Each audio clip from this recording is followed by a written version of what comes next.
Hello, ladies and gentlemen. This is TK with StarCraftTournament.com, bringing you another cast from StarCraft Tournament number 11, held on January 29th of 2011. Now, this is a first round matchup between our Orange Zerg Shoey and our Teal Protoss Fingo. Now, Fingo, I looked him up on SC2 ranks, and he is a very highly ranked Master Protoss player. I think he was about ninth or 10th in his division, around 3,200 points, which is really solid. Going up against Shoey, our best player in our tournament, the person with the most wins.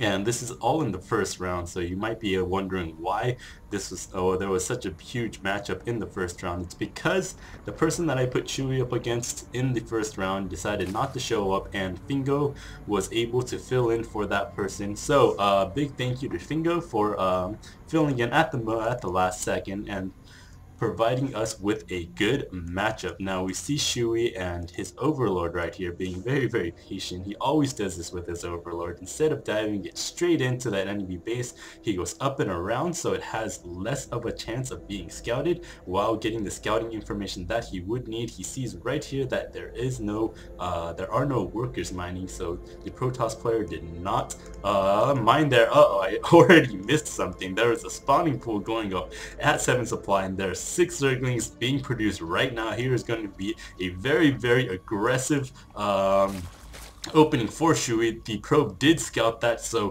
Fingo is going to be able to prepare for that. He does have a gateway at his choke. He's probably going to pull up another gateway or something. No, a forge going down right now, and going to block this off because this does still leave an opening. He does block that off with a pylon, so he did a good job blocking off, being able to react in time. That probe is just chasing these Zerglings like, hey, come back here, go after me so that I can let my buildings finish. But now the Zerglings are going to be knocking on the front door. Shoey did scout down here and saw that the Protoss player didn't spawn there either. So very good job scouting by Shoey, being able to know exactly where that Protoss player is. Unfortunately, he did not spawn in a close location, so he had to run all the way across the map. I think actually either this base or this base is basically the same rush distance for the Zerg player. This might be a little bit longer, but yeah, either way, they're very long in terms of ground distance. So I'm not going to be able to reinforce that pretty well, but being able to snipe off that gateway, that is huge.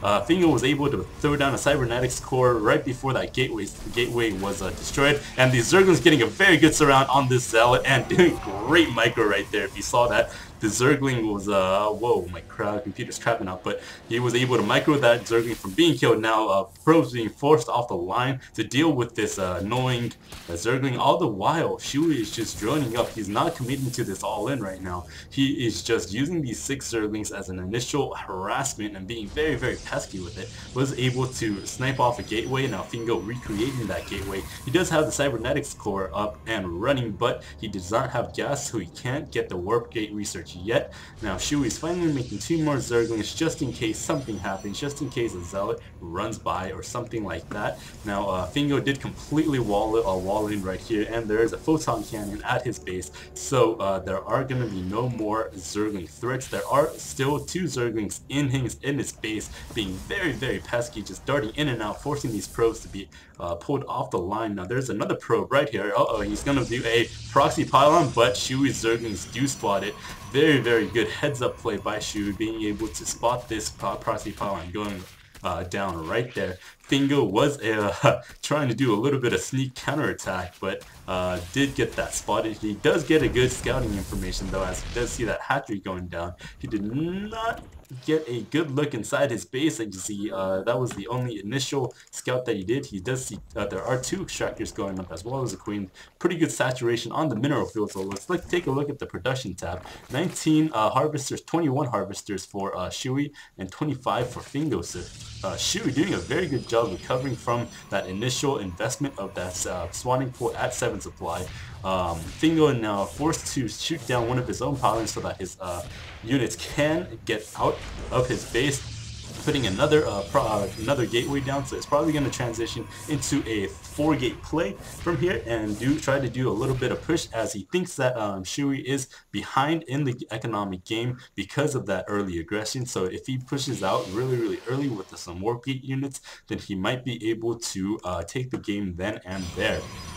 Doing a very good job hiding placing these gateways down here, so that in case this overlord does decide to dive in around the 8-minute mark, which is usually when the Zerg players do sacrifice their overlords in exchange for some scouting information, then he won't be able to see these 2 gateways right here before it is sniped off by some stalkers or maybe even that cannon right there.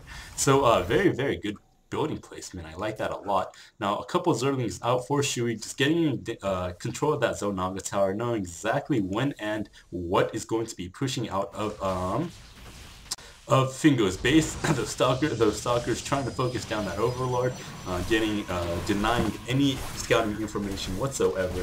And as soon as that those Zerglings and that overlord died, Fingo did place that nexus down. So very good information denial from Fingo going on. Now, putting a little bit of pressure with 2 stalkers and a zealot, might be reinforcing that with a couple more units and putting a little bit of pressure on Shoey on the front door. But as we see right here, Shoey putting up a lot of static defense. That is 5 spine crawlers. That is going to be enough to hold off a lot of gateway units. As spine crawlers, static defense in StarCraft 2, very good. And so spine crawlers will be able to thwart off a lot of warp gate units.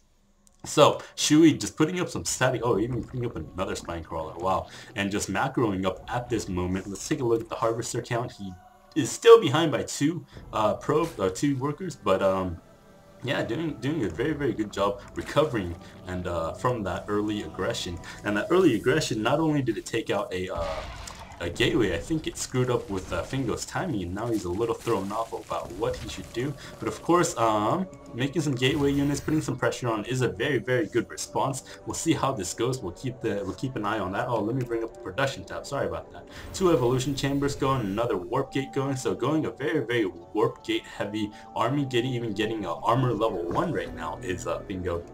So we'll see whether or not he decides to do a little bit of harass, knock on the front door, maybe get Shoey to produce some extra attacking units. There is a stalker right there. Might get surrounded by the Zerglings, no, but his reinforcements do come in and is going to be able to pick off 2 Zerglings. The force field kind of wasted there, but just to ensure that his friend, his stalker friend, does get away safe and sound.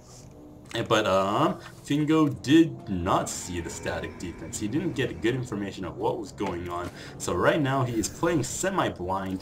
Sorry, let me bring up the whole entire map there. Now Roach Warren going down for Shoey, as Roaches can do very well against gateway units. So it's another counter to gateway units. I mean, mass roaches do very well against gateway units until the Colossi come out. Now there is a hallucinated Phoenix on the field. A very wise choice by Fingo, because he was playing blind. He decided to use the hallucination from the sentries to hallucinate a Phoenix, which is really fast. Oh, even another Phoenix going by, just high-fiving each other as they passed, and being able to scout everything that was going on in Shoey's base. Yes, he does have